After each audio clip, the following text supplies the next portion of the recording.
मैं इस साथी को इस मंच से ये आश्वासन देना चाहता हूं कि हमारे रोल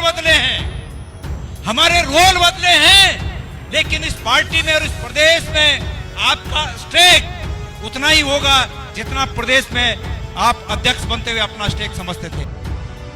कि 2027 में आप क्या करने वाले हो, तो मैंने उन्हें कहा कि सबसे बड़ी बात जो हम करने वाले हैं वो ये है कि इस प्रदेश में ऐसी सरकार स्थापित करने वाले हैं जो सरकार नीति से चले, जो सरकार लोगों को लगे कि हमारे वोट से बनी हुई सरकार है। मैं सबसे पहले नतमस्तक होकर आप सबके सामने ये जो नव दायित्व मुझे पार्टी ने, हमारे आदरणीय नेतृत्व ने ये सौंपा है, मैं नतमस्तक होकर, भाव विह्वल होकर और बड़ी ही विनम्रता से मैं इसे स्वीकार करता हूं। मैं धन्यवाद देता हूं अपने नेतृत्व को, केंद्रीय नेतृत्व को, और धन्यवाद देता हूं राज्य के हमारे नेतृत्व को कि केंद्र और राज्य के सामूहिक सहयोग से, केंद्र और राज्य के नेतृत्व के सामूहिक सहयोग से ये जो नई टीम बनी है, ये जो संतुलित टीम बनी है, जिस टीम में श्री हरीश रावत जी जैसा अनुभवी राजनेता, भाई करण मेहरा जैसा अनुभवी और जुझारू नेता, भाई प्रीतम सिंह जैसा अनुभवी नेता, हरक सिंह जैसे जोशीले नेता, हमारे यशपाल आर्य जी जैसे अनुभव वाले नेता, जिस प्रकार से हमारी ये टीम यहाँ पर बनी है, ये पूरा संपूर्ण नेतृत्व देने के लिए मैं केंद्रीय नेतृत्व का आभार व्यक्त करता हूं। आदरणीय राहुल जी का आभार व्यक्त करता हूं, आदरणीय खड़गे जी का आभार व्यक्त करता हूं, आदरणीय हमारी जो यहाँ प्रभारी हैं शैलजा जी, उनका आभार व्यक्त करता हूं, और सप्पल साहब का आभार व्यक्त करता हूं, आदरणीय हमारे दोनों जो सचिव हैं उनका मैं आभार व्यक्त करता हूं।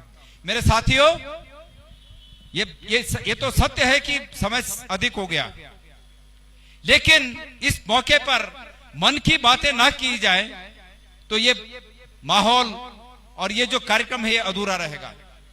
मैं सबसे पहले जो बहादुरी पिछले 3.5 साल में हमारे अध्यक्ष श्री करण मेहरा जी ने दिखाई, मैं इसके लिए उनका अभिनंदन करना चाहता हूं।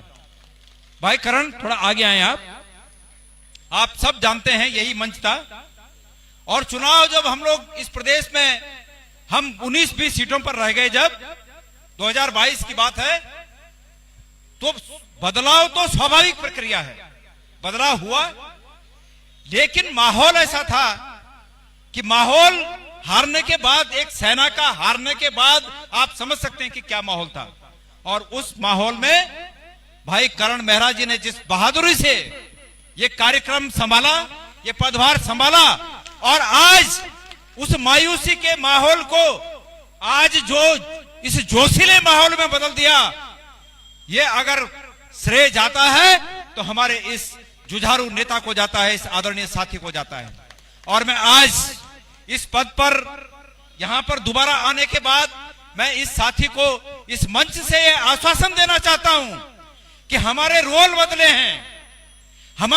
बदले हैं, लेकिन इस पार्टी में और इस प्रदेश में आपका स्टेक उतना ही होगा जितना प्रदेश में आप अध्यक्ष बनते हुए अपना स्टेक समझते थे। मेरे प्यारे साथियों, उस माहौल को झेलना सबके बस की बात नहीं थी। आपने अपने वक्तव्य में बहुत कुछ कहा, लेकिन एक वक्तव्य में सब कुछ समाहित हो यह संभव नहीं है। लेकिन निश्चित रूप में आज ये जो जोश का माहौल, ये जो उम्मीदों का माहौल आप सबको दिख रहा है, उसमें भाई करण मेहरा जी का बहुत महत्वपूर्ण योगदान है। और मैंने मन से ये बात कही है कि इस पार्टी में और इस राज्य में आपका स्टेक उतना ही है जितना अध्यक्ष रहते हुए था।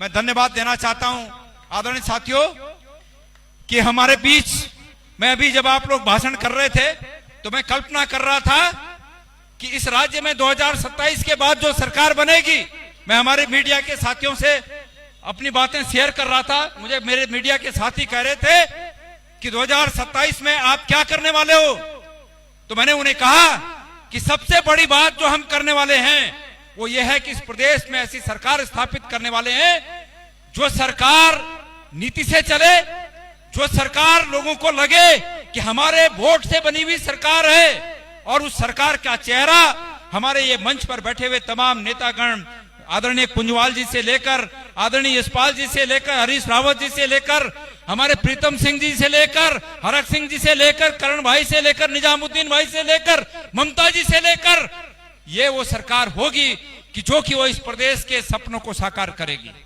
मेरे साथियों, मुझे बहुत से लोग कहते हैं अनऑफिशियली कि आपको कांग्रेस पार्टी से क्या लगाव है, लेकिन मैं आपको बताना चाहता हूं, जब से हमने होश संभाली, हमको ये इसलिए नहीं कि मैं जब से होश संभाली तब से आज तक कांग्रेसी हूं तो इसलिए हमें कांग्रेस पार्टी पसंद है, लेकिन जब से होश संभाली और जब से विवेक आया, ज्ञान आया, तो कांग्रेस पार्टी इसलिए हमें पसंद है कि मुझे लगता है कि यह देश किसी एक जाति का, एक धर्म का, एक कौम का देश नहीं है। इस देश की आजादी के लिए कांग्रेस के नेतृत्व में प्रत्येक जाति ने, हमारे अनुसूचित भाइयों ने, हमारे अल्पसंख्यक भाइयों ने, हमारे तमाम अगड़ी जातियों ने, ब्राह्मण, ठाकुर, ओबीसी, इस देश के तमाम दक्षिण से लेकर कन्याकुमारी से लेकर और कश्मीर तक और पश्चिम में गुजरात से लेकर और हमारे पूर्वोत्तर तक तमाम देश के नागरिकों ने एक मंच के नीचे आकर, एक झंडे के नीचे आकर, कांग्रेस के झंडे के नीचे आकर इस देश को आजादी दिलाई। हम किसे कम कहें, हम किसे कम कहें? इस देश की आजादी में कुर्बानी देने में कौन पीछे था? सब लोग पीछे थे। हमारे कुमाऊं की बारडोली का आंदोलन, कुमाऊं के विभिन्न सल्ट का आंदोलन, क्या देश विदेश इतिहास में, देश के स्वतंत्रता के इतिहास में क्या सल्ट के आंदोलन का कोई कम रोल था? क्या दक्षिण के आंदोलन का कोई कम रोल था? इसलिए मुझे लगता है कि इस देश को अगर एक माला में पिरो सकते हैं तो वो कांग्रेस पार्टी है। और दूसरी बात, मैं अतीत में अपने नेताओं के विचारों से प्रभावित हूं। मैं अभी एक किताब आपको लाया हूं आज, कल मुझे कांग्रेस के एक साथी ने भेंट की। आदरणीय रावत जी, आप तो इन चीजों के गहन ज्ञाता हैं। ये किताब मुझे कल एक साथी ने भेंट की कांग्रेस के, और मैंने इसमें कल शाम को 2-4 पन्ने पढ़े, और संयोग से वो 2-4 पन्नों में ऐसी बात लिखी है कि जो कि मुझे और प्रभावित कर गई। ये किताब जिन्होंने लिखी है वो कांग्रेसी नहीं है। ये किताब लिखी है एक बहुत ही मूर्धन्य पत्रकार, और जो जनता पार्टी की सरकार में, जहां तक मेरी जानकारी है, जनता पार्टी की सरकार में प्रधानमंत्री के सलाहकार रहे कुलदीप नैयर ने। वो मूलतः कांग्रेसी नहीं है, लेकिन उन्होंने नेहरू जी के बारे में जो लिखा है वो बहुत से कम शब्द में आपको उन्होंने लिखा, विस्तृत है, लेकिन वो कम शब्दों को मैं आपके सामने पढ़ना चाहता हूं। उन्होंने लिखा कि जब उन्होंने एक किताब लिखी और उन्होंने नेहरू जी के पार्थिव शरीर को पूर्ण होने के बाद ये बात लिखी कि नेहरू जी के जब उनका निधन हुआ तो उसके बाद उन्होंने उस पर लिखा कि वो आदमी जो कभी जवाहरलाल नेहरू था अब मुट्ठी भर राख में बदल चुका था। ये उन्होंने लिखा है कुलदीप नैयर ने। आगे लिखते हैं, मेरे लिए वे आजादी के बाद के सच्चे भारत के प्रतीक थे। आगे लिखते हैं, इन 17 वर्षों में उन्होंने ऐसी संस्थाएं, सार्वजनिक इकाइयों और नीतियों का निर्माण किया था जो पारदर्शी, प्रजातांत्रिक और धर्मनिरपेक्ष थी। सबसे बढ़कर उन्होंने राष्ट्र को एक ऐसा संविधान देने में महत्वपूर्ण भूमिका निभाई थी जिसमें हर व्यक्ति के मूलभूत अधिकारों का विशेष ध्यान रखा गया था। ये शब्द थे, और वो उस व्यक्ति के थे जो व्यक्ति कांग्रेसी नहीं था, लेकिन उस व्यक्ति को ये लगा कि चाहे मैं किसी विपरीत विचारधारा का हूं, लेकिन भारत माता का एक सपूत होने के नाते ये मेरा कर्तव्य बनता है कि मैं अतीत से लेकर अब तक की गई सच्चाई की अनुभूति को किताबों में अंकित करूं, अपने लेखों में अंकित करूं। ये तब जाके, इसलिए हम इस पार्टी के अनुयायी हैं और हम संकल्प लेते हैं कि हम इस पार्टी के जिस तरह से हम इस पार्टी के विचारों से प्रेरित होकर आज ये मौके पर मैं यहां पर खड़ा हूं, मैं आप सबको, इस प्रदेश की जनता को ये आश्वासन देना चाहता हूं कि इन विचारों के द्वारा हम यहाँ पर 2027 में जिस सरकार की मैं बात कर रहा था, उस सरकार की स्थापना करके इन मंत्रों के द्वारा, जो मंत्र इन किताबों में लिखे हुए हैं, उन मंत्रों के द्वारा आपके जीवन को खुशहाल बनाने का काम करेंगे। मेरे प्यारे साथियों, आज हमारे नीति नियंताओं ने, संविधान निर्माताओं ने, बाबा साहेब आम्बेडकर ने, जिनका नाम हम बहुत ही श्रद्धा से लेते हैं, जब संविधान की रचना की तब कभी ये नहीं सोचा होगा कि कभी देश में एक ऐसी भी सरकार आएगी जो अपने राजनीतिक हितों के लिए तमाम नियमों को, संवैधानिक संस्थाओं को तार तार कर देगी। कभी ऐसा सोचा नहीं होगा। अगर वो इस बात का अंदेशा होता, उन्हें उस समय इस बात का अंदेशा होता, तो उसके लिए भी वो प्रावधान करके जाते।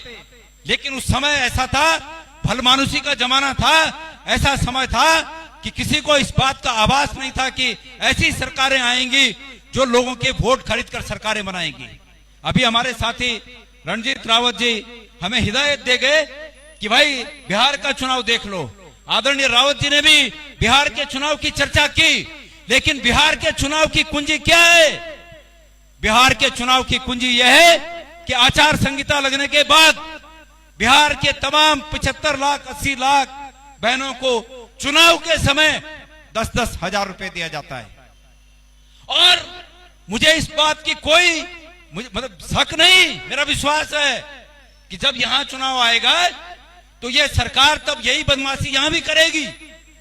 पर मैं इस सरकार से कहना चाहता हूं, धामी सरकार से कहना चाहता हूं कि धामी जी, अगर आप महिलाओं के प्रति इतने ही सहृदयता रखते हैं तो महिलाओं को एक बार चुनाव में 10,000 रुपए, 20,000 नहीं, प्रत्येक महीने आप 10,000 दीजिए, तब हम मानेंगे कि भाई आप महिलाओं के हितैषी हैं।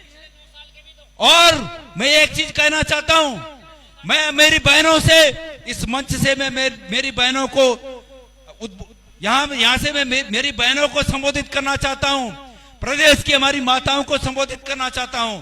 हम सब आपकी लड़ाई इस रूप में लड़ रहे हैं कि सिर्फ इलेक्शन के टाइम, चुनाव के टाइम किसी को ठगने की आवश्यकता नहीं है। अगर वाकई सरकार आपकी हितैषी है तो सरकार अभी से आपका भला करे, और हम आपको आश्वासन देते हैं।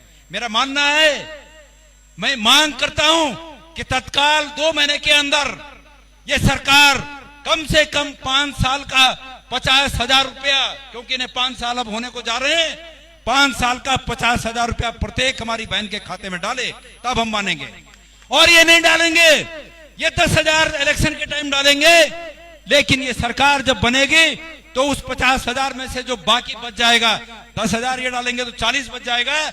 ये कांग्रेस की सरकार उनके खातों में उस बाकी का पैसा डालने का काम करेगी। हम सम्मान के साथ, और इससे बड़ी बात, मैं मेरी बहनों को एक आश्वासन देना चाहता हूं। क्या चाहती हो आप लोग?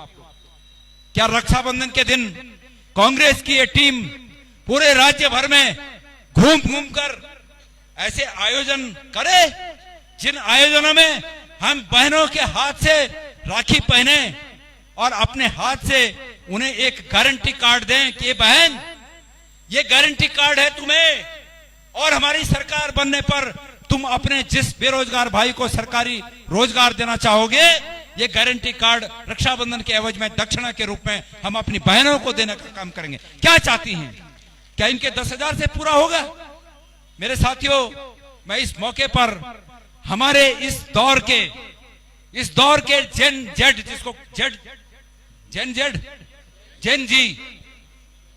जेन जी, मैं उनकी तरफ भी मुखातिब होना चाहता हूं। जैन जी, जिनके रात के सपने और दिन के सपने उड़ान भरने वाले होते हैं, मैं उन्हें उनकी तरफ मुखातिब होना चाहता हूं। आजकल सोशल मीडिया का जमाना है, यहां पर 1000-2000 लोग देख रहे होंगे, लेकिन इनसे कल सुबह तक 1,00,000-2 लाख लोग देखें। मैं उन हमारे जैन जी जो इस दौर में जैन जी हैं, हमारे युवा हैं, मैं उनकी तरफ इस रूप में मुखातिब होना चाहता हूं कि आप लोग क्या चाहते हो? पिछले 8 साल से आप लोग चले गए, कोई परीक्षा ऐसी नहीं है जिन परीक्षाओं में धांधली नहीं हो रही है। परीक्षाओं के पेपर 20-20 लाख में बिक रहे हैं। कोई परीक्षा ऐसी नहीं है जो सरकार में बैठे हुए लोग अपने लोगों को आगे नहीं कर रहे हैं। और हमारे युवा आज इस रूप में आशंकित हैं, बतेरे परीक्षा देने नहीं जा रहे हैं और वो मान रहे हैं कि वहां तो धांधली होनी है। इसलिए हमारे वो युवा हतोत्साहित हैं। मैं उनसे कहना चाहता हूं कि आप में वो शक्ति है, आपके अरमानों में वो ताकत है कि आप इस सरकार को पटकिए, इस सरकार को बदलिए और मैं गारंटी लेता हूं कि मैं आपके हितों की रक्षा करूंगा, ये सरकार आपके हितों की रक्षा करेगी।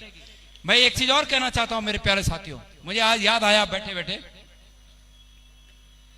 मैं बहुत साल पहले जैन धर्म के महान गुरु कल्याण सागर महाराज साहिब के साथ मुझे कुछ काम करने का अवसर मिला। मतलब मैं धार्मिक सेवा करने की बात नहीं कर रहा हूं, अपनी आजीविका के रूप में काम करने का अवसर मिला।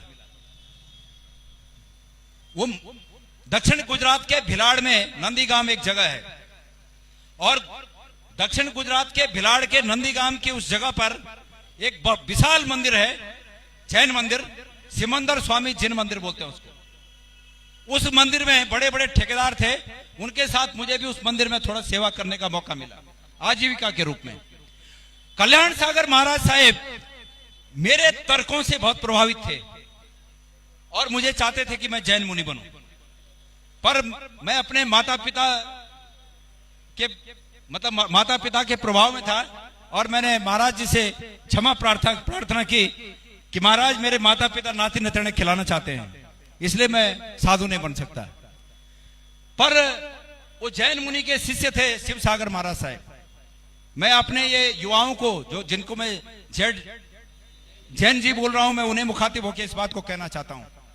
तो शिव सागर महाराज साहब हस्तरेखा के बड़े ज्ञानी आज भी हैं। कल्याण सागर महाराज साहब का शरीर पूरा हो गया, लेकिन शिव सागर महाराज साहब अब उस गद्दी के हेड हैं, श्रेष्ठ हैं। वो हस्तरेखा के बड़े विद्वान थे, अभी भी हैं। वो मेरा हाथ देखते थे और उन्होंने एक दिन मेरा हाथ देख के कहा, आप लोगों में से भी बहुत से लोग होंगे हस्तरेखा के जानकार, और जो नहीं होंगे आजकल गूगल बाबा सबसे बड़ा ज्ञानी है, गूगल में टाइप करके देखिए। उन्होंने कहा कि गणेश तेरे हाथ में गुरु पर्वत पर गुरु वलय की रेखा है। और मेरे भाई लोग फोटो खींच सकते हैं मेरे हाथ की। ये जो गुरु पर्वत होता है, ये जो ये रेखा है इस तरह ये कहा ये गुरु वलय की रेखा है। इसको इंग्लिश में रिंग ऑफ सोलोमन कहते हैं। आप अगर गूगल में टाइप करोगे रिंग ऑफ सोलोमन अभी कर दोगे तो बताएगा कि जिस व्यक्ति के हाथ में ये रेखा होती है वो क्या होता है, वो आप लोग पता कर लेना। लेकिन जब मुझे पता लगा शिव सागर महाराज साहिब ने कहा कि गणेश तेरे हाथ में गुरु वलय की रेखा है, रिंग ऑफ सोलोमन है, मुझे उस दिन ऐसा लगा कि ये गुरु वलय की रेखा मेरे उत्तराखंड के लिए बनी हुई है, मेरे प्रदेश के लिए बनी हुई है, मेरे उन युवा साथियों के लिए बनी है। और आज इस मंच से मैं ऐलान करना चाहता हूं कि ये गुरु वलय की रेखा तुम्हारे हितों की रक्षा करेगी। मैं ऐसा ऐलान करना चाहता हूं। राजनीति में आने के बाद मैं इस बात का पक्षधर हूं कि राजनीति में आने के बाद अपनी निजी जिंदगी कुछ नहीं होती है। ये भी एक जोग है, ये कम छोटा जोग नहीं है भाई, ये भी एक जोग है। हम भारतीय जनता पार्टी के विचारों का इसलिए विरोध करते हैं कि उन्होंने राजनीति को आय का साधन बनाया है। अभी बीच में विधानसभा में हमारे एक माननीय विधायक ने एक बात कही कि जो पहाड़ से आने वाले लोग हैं, विधायक हैं, उनके देहरादून में मकान है। पहले तो मैं इस बात को इस रूप में कहना चाहता हूं कि भाई अगर राजधानी जहां होगी, सरकार जहां होगी, मकान वहां रखना पड़ेगा। पर गणेश गोदियाल का तो करण भाई देहरादून में भी मकान नहीं है। 2017 के इलेक्शन को हारने के बाद मैंने अपना मकान बेचा क्योंकि मेरे पे कर्ज हो गया था। और लेकिन सभ्य भूमि गोपाल की मैं फ्री में रह रहा हूं, जहां रह रहा हूं फ्री में। ये कम बात है, ये कम बात है कि जहां रहता हूं फ्री रहता हूं और जब तक रहूंगा फ्री रहूंगा, एक पैसा नहीं पड़ता।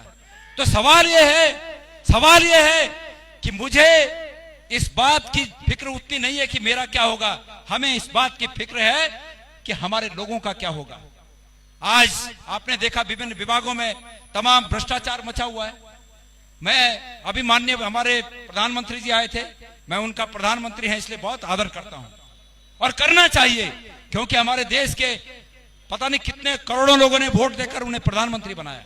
भाई हम तो उम्मीद कर रहे थे, हाथ जोड़कर निवेदन कर रहे थे कि उत्तराखंड के रजत जयंती वर्ष में 25 वर्ष जब पूरे होने को हैं, ऐसे मौके पर तो हमारे प्रधानमंत्री यहाँ आए हैं, बड़े बड़े तोहफे हमें देने चाहिए थे। और तोहफे हमें न देते, पहले से जो हमें मिलता आ रहा था कम से कम वो तो हमारा वापस लौटा देते। हमारे युवा सड़कों पर भागकर अपनी सेहत बनाते थे कि हम फौज में भर्ती होंगे। आज उनके सपनों पर कुठाराघात किया है केंद्र की सरकार ने। हमने हाथ जोड़कर निवेदन किया, आदरणीय प्रधानमंत्री जी कम से कम हमारे उस हक को लौटा दीजिए। हमने हाथ जोड़कर निवेदन किया, आदरणीय प्रधानमंत्री जी इस प्रदेश की माली हालत आपके सरकार के होते हुए खस्ता हो गई है। हर डाल पे उल्लू बैठा है, अंजामे गुलिस्तां क्या होगा, हर जगह भ्रष्टाचार चरम पर है। माननीय प्रधानमंत्री जी आप ऐसी घोषणा कर दीजिए कि उपनल के माध्यम से, विभिन्न कार्यदायी संस्थाओं के माध्यम से जो कार्योजित किए गए टेम्पररी सरकारी विभागों में लोग हैं, कार्मिक हैं, हम एक साथ उनको चरणबद्ध तरीके से, समयबद्ध तरीके से परमानेंट करने का काम करते हैं। माननीय प्रधानमंत्री जी आप घोषणा कर देते, लेकिन नहीं किया और कह देते कि अगले 20 सालों के लिए, अगले 10 सालों के लिए इनके ऊपर जो खर्च आएगा उस खर्च को केंद्र सरकार वहन करेगी। लेकिन ये नहीं हुआ। आदरणीय मेरे साथियों, हम सरकार चुनते हैं, मैं प्रदेश की जनता का आह्वान करना चाहता हूं, हम सरकार चुनते हैं किस बात के लिए? हम सरकार अपने हित के लिए चुनते हैं कि धर्म के लिए चुनते हैं? धर्म का हमारा काम, हमारे पुजारी हैं, हमारे विभिन्न धर्मों के जो लोग हैं वो अपने आप देख लेंगे। और गणेश गोदियाल तो इस बात पर विश्वास करता है कि भारतीय जनता पार्टी के ये जो सरकारें हैं ये लोगों को इस रूप में गुमराह करके बनी है कि हम आपके धर्म की रक्षा करेंगे। ये भारतीय जनता पार्टी पर जो लोग विश्वास करते हैं इस रूप में कि हमारे धर्म की रक्षा करेंगे, मैं उन्हें गीता का एक श्लोक कहना चाहता हूं। भगवान कृष्ण ने गीता में कहा कि यदा यदा ही धर्मस्य ग्लानिर्भवति भारत अभ्युत्थानम धर्मस्य तदात्मानं सृजाम्यहम् पवित्राणाय साधूनां विनाशाय च दुष्कृतां धर्म संस्थापनार्थाय, क्या बोला? धर्म संस्थापनार्थाय संभवामि युगे युगे, ये बोला। अब ये बताओ, मैं भगवान कृष्ण के दिए गए इस वचन पर विश्वास करूं कि भारतीय जनता पार्टी के इन ठगों पर विश्वास करूं? बताइए आप, बताइए। हमारा सनातन कहता है कि धर्म संस्थापनार्थाय संभवामि युगे युगे, जब धर्म की हानि होगी मैं अवतार लूंगा। और इतने अवतार हमारे तमाम, इतने अवतार हुए ना, हम सब इस बात को जानते हैं।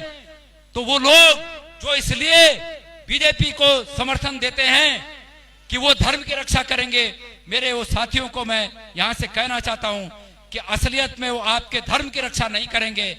धर्म के नाम पर अपनी तिजारत कर रहे हैं, अपने बच्चों को विदेशों में पढ़ा रहे हैं, आपके बच्चों में क्रांतिकारी बनाने के लिए अनाप शनाप झंडे पकड़ा रहे हैं और अपने बच्चों के लिए कई पुस्तकों के लिए धन इकट्ठा कर रहे हैं। सच्चाई ये है, किसी का धर्म खतरे में नहीं है।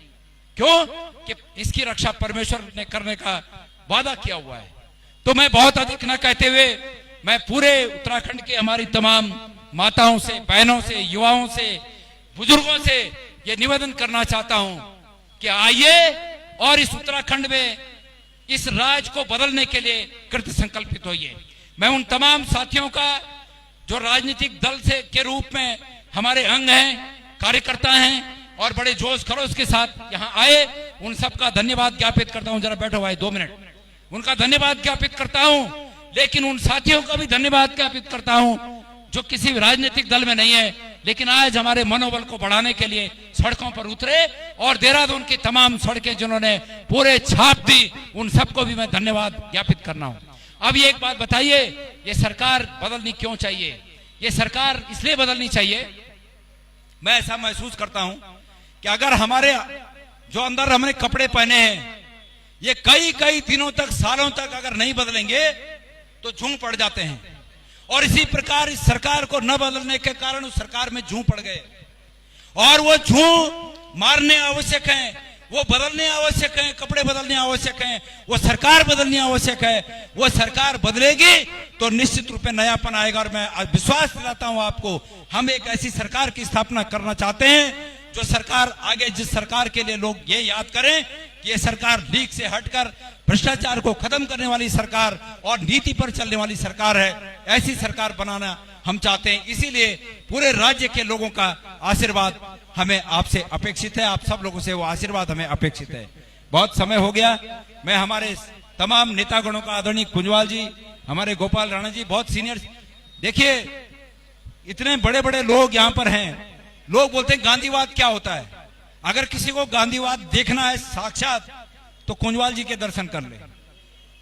आदरणीय कुंजवाल जी के व्यवहार में, भाषा में, बोली में, उनके चरित्र में जो दिखता है वही गांधीवाद है। मैं पहले इस बात को कहना चाहता था पर उस समय में स्लिप हो गया, अब मुझे याद आया। तो आप सबका बहुत बहुत धन्यवाद। आप जो हैं, मैं एक नारा लगाऊंगा, आप उसको पूरा करना। पहला जो नारा, बाद का नारा आपको पता है क्या है, पर पहला नारा है, मैं कहूंगा सबसे प्यारा, आप कहेंगे राज्य हमारा। सबसे प्यारा, सबसे प्यारा अन्न जहां का, अन्न जहां का, वस्त्र जहां के, वस्त्र जहां के, वो है प्यारा, वो है प्यारा राज्य हमारा, वो है प्यारा, वो है प्यारा। इसकी रक्षा कौन करेगा, इसकी रक्षा कौन करेगा। और अब मैं आप सबको धन्यवाद ज्ञापित करते हुए हमारे दिवंगत नेता और आधुनिक भारत के निर्माण में जिनकी महत्वपूर्ण भूमिका रही, आदरणीय स्वर्गीय राजीव गांधी जी को, हमारे पूर्व प्रधानमंत्री, दिवंगत प्रधानमंत्री राजीव गांधी जी को माल्यार्पण करके तब हम लोग आगे जाएंगे। आप सबका बहुत बहुत धन्यवाद। आपकी इस पर क्या राय है, हमें कमेंट कर जरूर बताएं। इसके साथ ही आप हमारे YouTube चैनल को सब्सक्राइब कीजिए। आप हमें Facebook, Instagram, Twitter पर फॉलो भी कर सकते हैं और संवाद 365 के साथ एक क्लिक में जुड़ने के लिए डाउनलोड कीजिए संवाद 365 ऐप।